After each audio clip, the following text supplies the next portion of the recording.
Hello, my loves. This is part 2 for the week of February 20th. So here we're going to have Libra through Pisces. If you're looking for Aries and Virgo or Aries through Virgo, check out my channel for part 1 for this week. I always say, watch for your rising and sun sign. Or take what resonates, leave what doesn't. Honestly, there's no right or wrong here, so follow your intuition on that one. I usually watch for both though, just because these are general readings, so it's not going to be very specific and tailored to you. Anyways, so I know we're going through it. We have the last lunation of this astrological year, and we're stepping into the new astrological year, March 21st.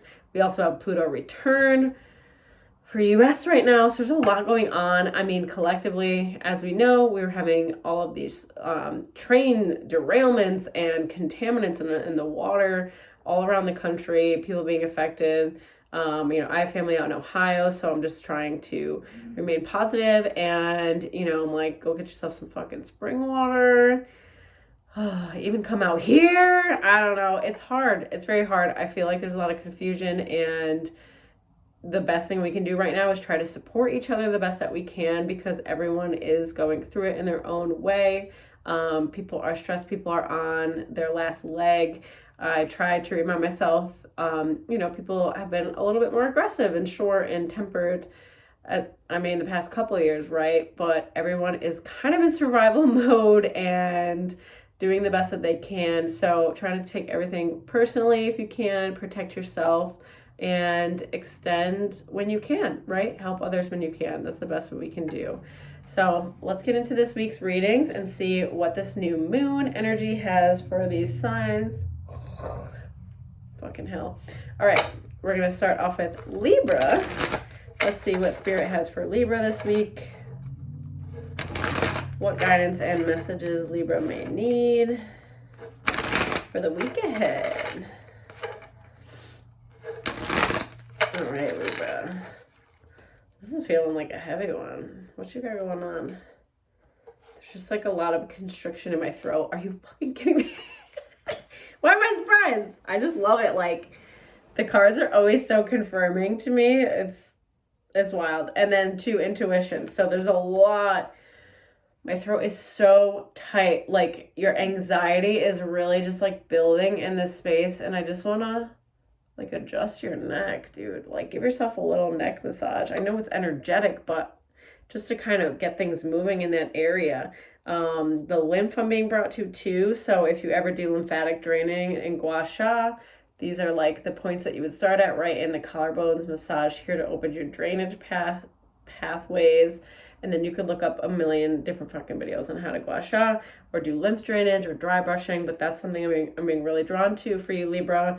But just this constriction, in your throat, like feeling like a lot of anxiety you're holding there. There's a lot of stress. There's a lot of worry. There's a lot of not knowing what comes next. 10 Destiny card, and you have the 2 Intuition card. I'm going to pull one more. 6 Memories of Love. So there's a lot of fear and uncertainty that's coming up for you. The 10 Destiny, though, is kind of confirming that you are on the right path. I know things don't feel great right now. I know you feel lost and a little bit scared about what comes next for you, Libra. But this is a dark period. It's almost like think of like a slingshot, like you're being pulled back by back. Things are heavy, things are emotional, and then it's just gonna be like, bitch, we are blasting through this. Like, you can't just like rush through this process. I know it sucks. You're thinking a lot about old relationships. Some of you have gone through separation recently. Some of you have moved away from people recently. So you're just feeling a lot of separation in the past year. That's kind of what you're coming to terms with at the end of this astrological year. So separation, grief, and then also focusing on like old memories of when connection was good and amazing and comforting. And these are not to like torture you, but to remind you that you can have that again, and what to look for and what feels like home to you, right? Maybe some of the things that feel like home aren't so good, so we want to like move away from them. And some of the things are so good, and how can we bring that back into our routine? Maybe it's certain foods and smells and things that you used to do growing up that you're really missing and you want to do again. Do it. Movies even. All right, Libra. Next up we have Scorpio. Let's see what we have for Scorpio this week. What guidance and messages Scorpio may need for the week ahead. All right, Scorp nasty. Ooh, we got 19 light, very nice, and 9 spiritual strength. Let's see, I'm gonna keep going with this. 12 sacrifice, and 17 hope. All right, a lot of, I mean, the karmic cycles I'm not surprised about because it's the end of the astrological year, but Scorpio, you are like really, really trying to hold yourself up. You're trying to hold it all together. I'm literally like hiccuping, so that to me brings up my digestive tract, having issues digesting what's going on in life right now for you.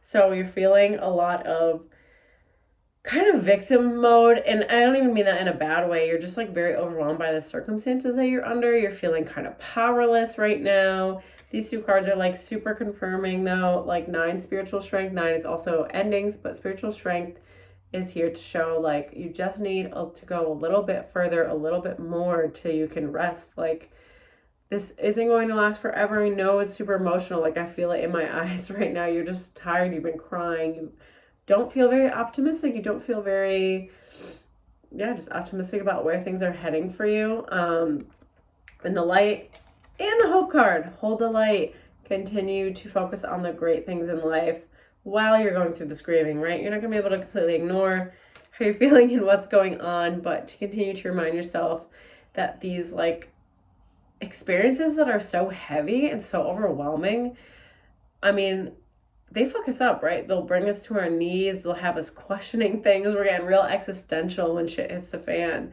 But at the same time, imagine life without any of that at all. Like, would you really fully be, I don't want to say happy, but would you really enjoy when things are really good, right?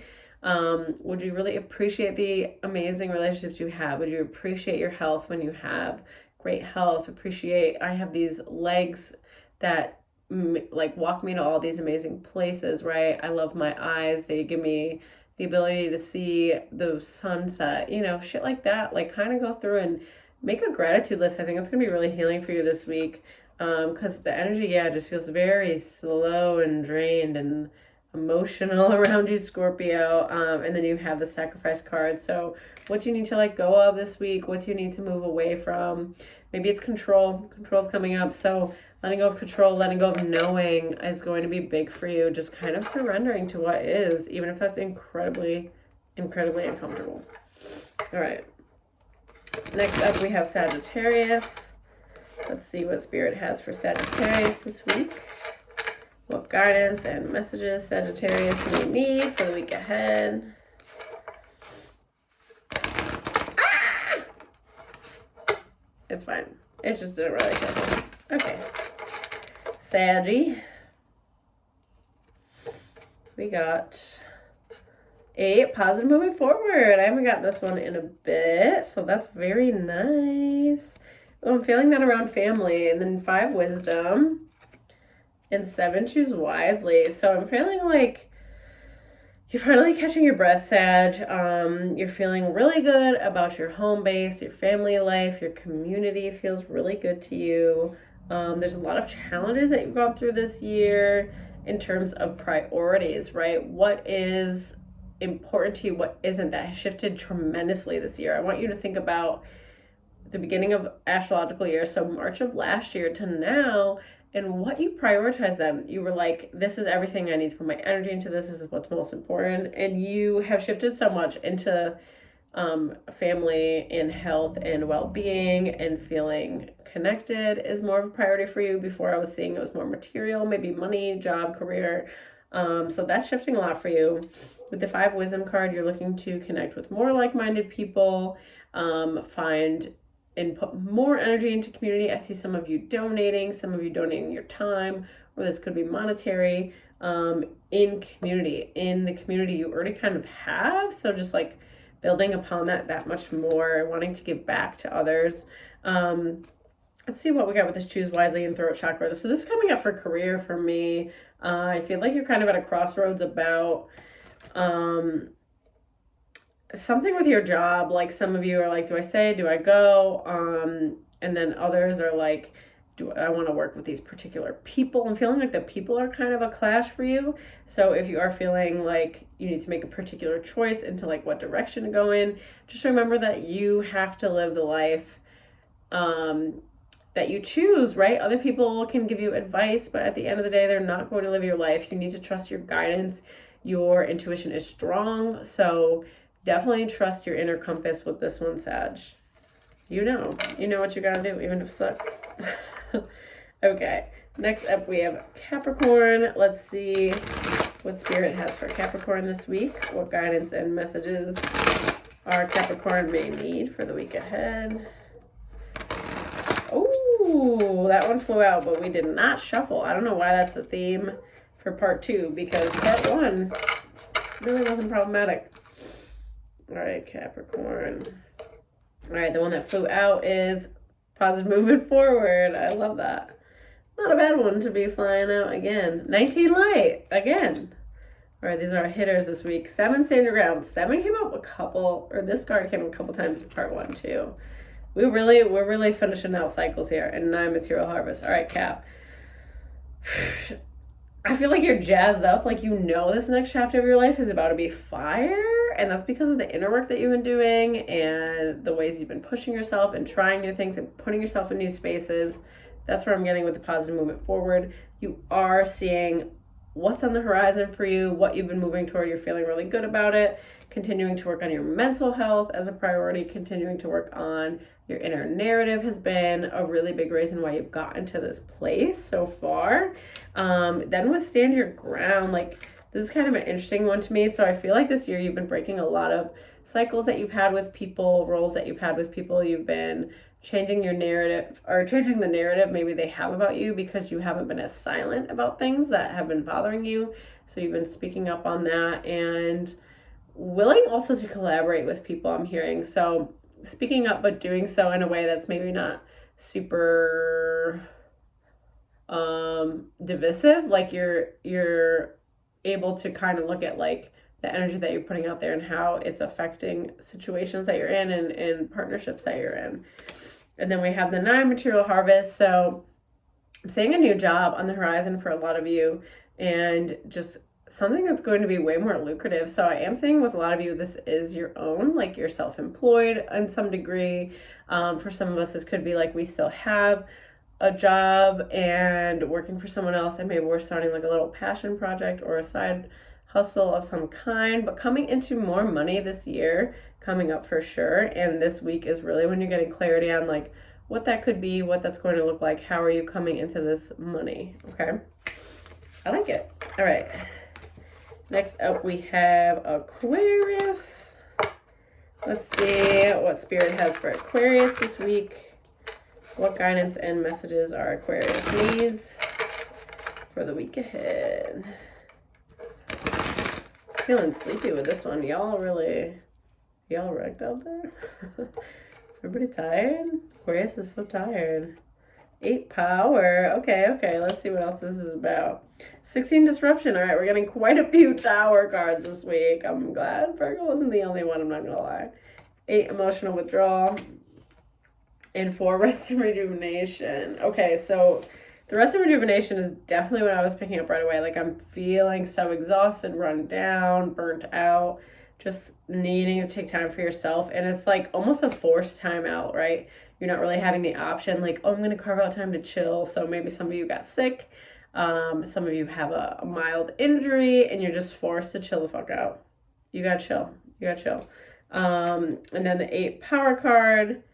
These are all denominations of 4 too, which really brings me to your foundation. And then obviously the falling tower really makes sense there. But the power card is weird for me. I think it's just, I'm seeing overall just like being or having faith in what's to come for you. So, maybe you've been a little bit negative and down and not the highest vibe about where you're headed or what's going on for you. And like I said, that's because you're burnt the fuck out. I mean, you have this and emotional withdrawal. So you really have to take this week to slow, nurture yourself. Like I said, a lot of you are going to be forced to do so. And then you can kind of tap back into this power that you have, right? Into this motivation for life, motivation for goals. I feel like you're almost like low-key depressy, functional depressy. Now we have this disruption card. So this has kind of been like the year. This is like the new moon theme for me. Just feeling like your foundation has dramatically changed this year, Aquarius. Like everything has changed for you. There's so many changes. I don't know, relationships, where you live, how you live, your work. It's like every aspect of your life has changed. And right now you're kind of just processing it, which is why you're being forced to rest. You know, we have like a month left before the astrological new year, and it's just like a beautiful chance for you to really rest and integrate and let go of everything that's happened to you before you can step in this new chapter. So allow that to happen. It's just going to give more space for new things to come and better things to come that are more aligned for you, Aquarius. So rest, chill, and don't even, and not even, and like I said, not even active rest, not even like, I'm going to journal today for 10 minutes, or I'm going to stretch, or I'm going to lay on the couch. Just do what you want to do. You could literally just lay there and look at the fucking ceiling. Like, it's not that serious. You just have to chill out, right? Don't plan the chill. Like, just chill out. All right. Last but not least for this week, we have Pisces. Oh, I know this is going to be good because Pisces season, new moon, all the above. All right, what does Spirit have for Pisces this week ahead, and what do they need to know for the week ahead? Ooh, we have emotional loss, nasty. Sometimes I like really bring out my baby voice on here. I'm just like kind of weird. 1 base chakra, 3 solar plexus chakra. Okay, I'm pulling the last one. 7 stand your ground. Pisces. Ooh, I just feel like this week is going to be highs and lows, purging, triggers, all the above, just like coming up out of the woodwork where you're like, what the fuck is going on this week? Like, why am I feeling this way? Grieving. I am actually seeing physical loss for some of you. So this could be something that's currently happening, just happened, or, you know, can even be old grief from someone who's very supportive to you. I am seeing a male figure for this. So just grieving something to do with someone that's been in your life for quite some time. So this could be even like in terms of a relationship too. This could be like your relationship with a brother or relationship with a long-term friend. And disassociation is coming up for me for some reason. So I'm feeling like there's something that has to do with addiction here with this person. Maybe you were in kind of a toxic pattern with this person, or maybe this person had issues with substance and just completely like detaching. And it's really having you question a lot about how you deal with issues and how you deal with your sorrows as well, which is very interesting to me, especially with the solar plexus. So this is all about our self-worth and how we show up in the world. So these areas are going to be really highlighted for you this week. I feel like you're going to have issues with your digestive tract, maybe a loss of appetite this week, just not feeling super charged and this vitality and great and optimistic, and that's okay. You're grieving. There's a lot coming up for you this week. It's more just to like bring your awareness to how you cope with things. Like I said, disassociation is coming up for me hard. So whether it's like this person that you're grieving brought that up or was like that, or you are disassociating because of this grief, that's something I really want you to pay attention to. And ask yourself, like, how can I be kinder to myself? How can I take care of myself? And also, how can I not compile more shame or negativity on myself if I am disassociating? Because, like, listen, you're fucking human. We all do it. Been there, done that. Been there, done that. So don't compile more shame. This like disassociative problem is something you very much needed to survive a part of your life, okay? Now you have different tools, and it just is fucking uncomfortable to integrate them. But you can do it. Stand your ground. Take care of yourself. Taking care of yourself. That's the focus this week. How can I better take care of myself? I need to take care of myself. I feel like I'm going to fucking explode if I don't take care of myself. All right? Well, So that was it for part 2 this week of February 20th. If you like what I do, as always, be sure to like, share, comment, subscribe. Check out my Instagram or website if you would like to book your own card reading or one-on-one video call to dive really deep and, well, as deep as you want and get into your shit. Otherwise, I'll see y'all next week. Take care. Smooches.